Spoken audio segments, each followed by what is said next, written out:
तो हेलो दोस्तों, आ गए हम लोग पेपर देकर। अब हम लोग देखते हैं 20 नंबर का जो एमसीक्यू आया था वो क्या क्या था, क्या इसका आंसर होगा। ये पेपर कोड हमारा जो है पेपर कोड 801 DD है। क्या है? पेपर कोड 801 DD है, 2023 हिंदी का, यूपी बोर्ड का। पहला पूछ रहा है झूठा सच किस विधा की रचना है।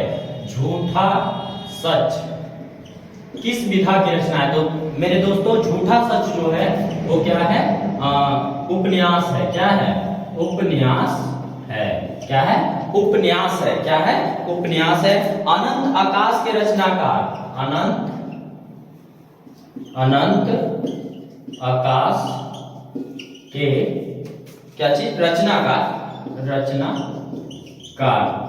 अनंत आकाश के रचनाकार कौन है? अनंत आकाश के रचनाकार जयप्रकाश। किसका है? जयप्रकाश का है। इसमें पूछा है तीसरा प्रश्न। ये पहला हो गया, दूसरा हो गया, तीसरा प्रश्न। तीसरा प्रश्न पूछ रहा है मेरे दोस्तों, निम्नलिखित कथनों में से कौन सा कथन सही है? गुनाहों के देवता के लेखक कौन था? धर्मवीर भारती था। इसमें दिया प्रेमचंद, गलत हो गया। भारतेंदु हरिश्चंद्र आलोचना साहित्य के जनक है? नहीं, ठीक ना। अब गेहूं और गुलाब निबंध के लेखक कौन है? रामवृक्ष बेनीपुरी। हाँ, तो हमारा तीसरा का तीसरा विकल्प सही है, यानी गेहूं और गुलाब के लेखक कौन है? रामवृक्ष बेनीपुरी। चौथा प्रश्न देखिए, चौथा प्रश्न जो है मैं जल्दी जल्दी करूंगा, ध्यान दीजिए। पंचांग दर्शन के रचनाकार कौन है? तो इसका पंचांग दर्शन के रचनाकार जो है वो माथुरलाल शुक्ला है, लल्लूलाल है, या सदन मिश्र है, या इंशाअल्लाह का। तो देखना माथुरनाथ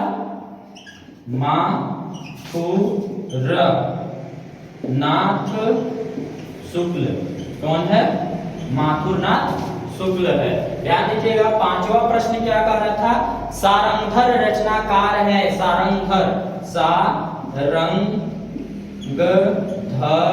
सारंगधर जो है वो हमीर रासो लिखे थे, बाद में कोई इसको लिखा था। ध्यान दीजिएगा, हमीर रासो, इसके लेखक कौन है? हमीर रासो। ये पहला बार इसको लिखे थे, सबसे पहला बार यही लिखे थे। हाँ, ये आदिकाल के कवि है सारंगधर।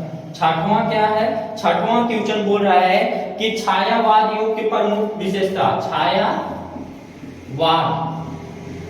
तो छायावाद युग का क्या था? पहला प्रकृति का चित्रण, दूसरा प्रेम और श्रृंगार रस का प्रयोग। तो प्रेम और श्रृंगार जो विकल्प है, श्रृंगार, प्रेम और श्रृंगार, अर्थात कहने का मतलब बी नंबर ऑप्शन हमारा सही है छठवां का। सातवां क्या बोल रहा है? सातवां, निम्नलिखित में से शुक्लोत्तर युग के लेखक कौन है? तो वासुदेव शरण अग्रवाल।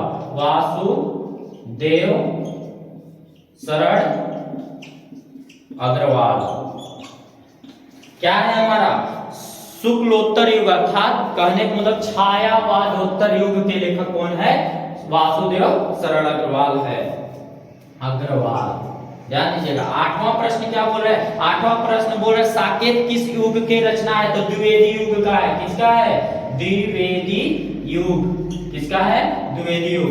नौवां प्रश्न क्या है मेरे दोस्तों? भारत दूरदर्शा किस विधा की रचना है? तो भारत दूरदर्शा एक छोटी सी रचना है। क्या है? छोटी सी नाटक है। क्या है? छोटी नाटक है, अर्थात एकांकी है। एकांकी क्या है? एकांकी है, छोटी कहानी है, नाटक बोल सकते हैं आप। ये क्या है? ये एकांकी है। ध्यान रखिएगा। बिहारी किस युग? तो बिहारी रीतिकाल के हैं। रीतिकाल। 10वां का आंसर क्या हो जाएगा? रीतिकाल। क्या हो जाएगा? रीतिकाल। नाना वाहन नाना बेसा बेसे शिव समाज निज देखा, अर्थात कहने का मतलब यहाँ पे क्या है बताइए? हास्य रस है। जब भगवान शिव देखते हैं अपने बारात लेकर जाते हैं तब की बात है ना। तो 11 का हमारा क्या हो जाएगा? हास्य। क्या हो जाएगा? हास्य रस। हास्य रस। 11 का आंसर क्या हो जाएगा मेरे दोस्तों? हास्य रस हो जाएगा। ध्यान रखिएगा। आगे हम लोग बात करते हैं 12 नंबर क्वेश्चन। 12 नंबर क्वेश्चन यहाँ पे मैं लिख दे रहा हूँ। 12 नंबर क्वेश्चन का आंसर हमारा क्या होगा? 12 नंबर क्वेश्चन बोल रहा है यही कहीं पर बिखर गई वह भग्न विजय माला सी, अर्थात इसमें कौन सा अलंकार है? तो रूपक अलंकार है। कौन है? रूपक अलंकार।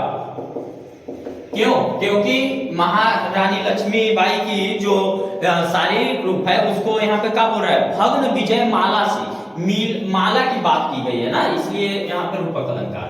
तीसरा 13 नंबर क्या बोल रहा है, रोला किस प्रकार का छंद है, तो सममात्रिक छंद है। सममात्रिक छंद कौन है, सममात्रिक छंद। निर्जन में उपसर्ग कौन है, तो आप लोग को मैं बता दूं, निर्जन आधा र बोल रहा है यानी नीर, कौन है, नीर, अर्थात चौथा विकल्प सही होगा 14 नंबर का। 15वां क्या बोल रहा है, धनुष का पर्यायवाची शब्द है कोदुन, धनुष का क्या हो जाएगा, कोदंड, क्या हो जाएगा, कोदंड, कोदंड, क्या हो जाएगा, कोदंड। भलाई शब्द में कौन सा प्रत्यय है, भलाई शब्द में आई, कौन है, आई, बड़ी ई वाला, छोटा ई वाला नहीं। षड दर्शन, 17 नंबर क्या बोल रहा है, षड दर्शन, षड दर्शन में कौन सा समास होगा, षड दर्शन मतलब 6 भारतीय दर्शनों का समूह या समाहार, जिसे हम क्या बोलेंगे, भारतीय दर्शन। भारतीय दर्शन आ रहा है बहुब्रीहि, क्या इसमें बहुब्रीहि है, नहीं दिख रहा है, कहीं पर नहीं दिख रहा है, इसलिए हम कर देंगे दिग्गु समास। क्या कर देंगे, दिग्गु समास। क्योंकि समास इसलिए द्विगु समास कर रहा हूं क्योंकि पहला अक्षर क्या है, संख्यावाची है, ध्यान रखिएगा। षड दर्शन मतलब होता है 6 दर्शनों का समूह, अर्थात भारतीय दर्शन। इसमें नाम भी दे दिया है, इसलिए बहुब्रीहि होना चाहिए था, नहीं दिया विकल्प, कोई दिक्कत नहीं है, आप द्विगु समास लगा दीजिए। 18 बोल रहा है मतिभि, क्या बोल रहा है, मतिभि, तो मतिभि में कौन होगा, पूछ रहा है मतिभि में विभक्ति और वचन बताइए, तो तृतीय विभक्ति बहुवचन, क्या है, तृतीय विभक्ति, तृतीय विभक्ति, विभक्ति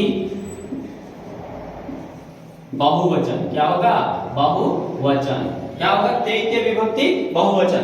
हरियत्र में हरि प्लस अत्र, क्या हो जाएगा, हरि प्लस अत्र में हरियत्र हो जाएगा, संधि विच्छेद, ठीक। अगला पठस्यत, पठस्यत 20 नंबर क्या बोल रहा है, पठि पठस्यत में पूछ रहा है कि कौन सा पुरुष वचन है, मध्यम पुरुष, मध्यम पुरुष, और क्या है, द्विवचन, द्विवचन, मध्यम पुरुष द्विवचन। धन्यवाद, आप बहुत अच्छे से एग्जाम दिए होंगे, सब चीज इसमें से बताया हुआ आया है। मैं आशा करता हूं कि आगे आने वाला भी एग्जाम आप अच्छे से देंगे, ध्यान दीजिएगा, इस तरह से आपके प्रश्न की उत्तर थे। और भी अगला प्रश्न अब हम लोग मैथ को तोड़ना है, इस पर टेंशन नहीं लेना है मेरे दोस्तों, ध्यान रखिएगा, धन्यवाद।